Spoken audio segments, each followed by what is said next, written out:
Retour à la station d'Ipassa où les travaux se poursuivent avec la visite du directeur du Parc national Livindò qui évoque ce matin le sujet sensible du conflit homme-faune, équivalent du sempiternel conflit éleveur face aux loups en France. Lors de cet échange, il explique aussi aux élèves chercheurs comment l'on peut intégrer les savoirs locaux dans la recherche scientifique. L'impact des décisions, donc la mise en œuvre, dépend des techniciens de chaque pays.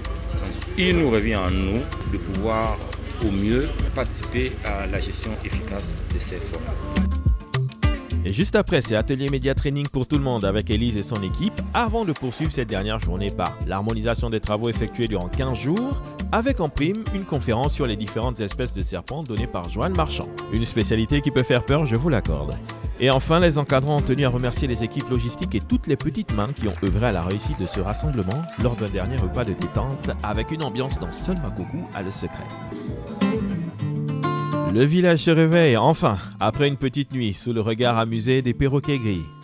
Toute l'équipe rejoint le bus pour aller à la rencontre des populations villageoises ce matin. Objectif ?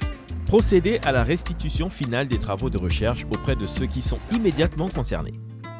Prochain arrêt, le village de Messeb, au bord de Livindò. Magnifique.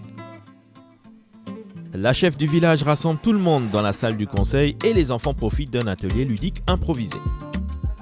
Le moment est venu de demander aux différents protagonistes ce qu'ils ont retenu de cette expérience. Beaucoup de choses, énormément de relations humaines, d'apprendre des autres sans garder en nous ce jugement premier qu'on peut avoir de par notre cursus universitaire. Sur le plan de l'environnement, ça a été vraiment une découverte énorme qui a beaucoup remis en question des préjugés, une leçon de vie on peut dire. Je dirais ce qui m'a le plus marqué c'est l'aspect culturel.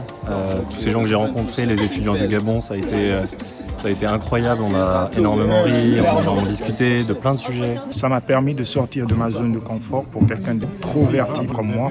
C'est une belle expérience, j'ai grandi, je ne suis plus du tout le même homme. La cohabitation avec la nature, c'est une bénédiction parce que nous n'avions pas des hôpitaux, nous vivons longtemps. On a le palu, il suffit de rentrer dans la forêt et prendre quelques écorces, on a le mal de dos, le mal de rein et nous nous soignons avec la forêt. Misosbin, Kekanyupi.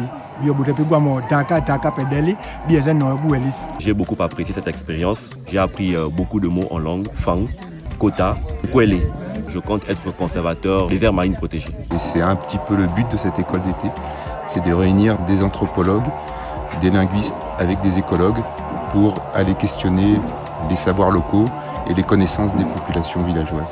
Ainsi s'achève ce séjour à Makoko et vivement la prochaine édition. Salut!